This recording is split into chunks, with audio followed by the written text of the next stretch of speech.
Now, major concerns about the HS2 project have come from various environmental groups, as you would imagine. The route cuts through an area of outstanding natural beauty here in the Chilterns and passes various significant historical properties. Joining us from the National Trust is Ian Wilson. Ian, welcome to the programme. Hi, thanks for having me. Ian, I understand you have concerns about several properties in this area. Yeah, that's right. You probably know that we've been opposed to the route of HS2 because obviously it affects the Chilterns, which I know you'll be talking about a lot today. But it also affects our property at Hartwell House near Aylesbury, part of the Wadston estate.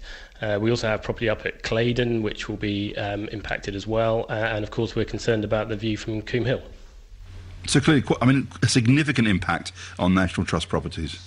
Yeah, I think that's right. I mean, we've got land which will be taken directly by the route, and that's why we've expressed quite a lot of concerns. And our view very much is that the route for us is something that we don't support. But equally, we recognise that if it's going to be built, we want to engage with everybody from the local community right through to HS2 Limited and the government to make sure that whatever is built is as absolutely good as it can be, and that the impacts are as limited as they can be, really. Ian, have you had much dialogue with HS2 Limited and the Department for Transport? Yes, we have. We have been talking to them as much as we can about our concerns and about what might be able to be done about them. And that goes not just for National Trust property, but we very much see ourselves as having a wider responsibility. So we've also been talking to them about, for instance, the Aylesbury Vale, and we're trying to do some work with them to understand actually how the scheme could be designed in such a way as to reduce the impact on that area. And are you satisfied that you're being listened to? I think the proof of the pudding is still to be seen, to be honest.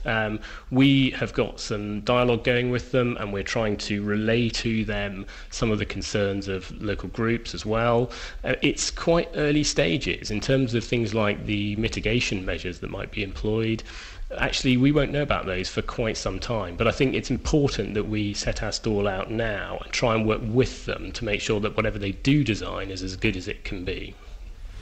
Ultimately, this is a huge project the government has embarked upon. Do you think they will listen to all the groups that are involved, and groups like yours, National Trust? Well, I think what I would say on that is that we certainly think that with the appointment of the new Secretary of State, Justin Greening, there does appear to be a slightly more open door to those discussions, and I think that's very promising in terms of the scheme. However, I must add, there's a long way to go with this. It clearly is. But are you satisfied? In terms of, you'll have had a similar experience, I guess, in Kent with HS1. HS1 didn't affect us as much, actually, as probably HS2 will, but I think there are some important lessons to learn from HS1 in terms of engaging with the community and indeed in terms of exactly how you design and place a railway in a landscape. And I think we should be taking all the lessons that can be taken that were positive from HS1 and trying to make sure they're applied to High Speed 2 as well. But Ian, isn't there an element here of almost progress at work? Your properties would have faced, I guess, very similar issues back in Victorian times too, and there are still railways near to a great number of National Trust properties.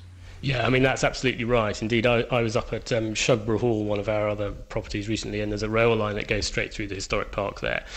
So this is not a problem which is unprecedented.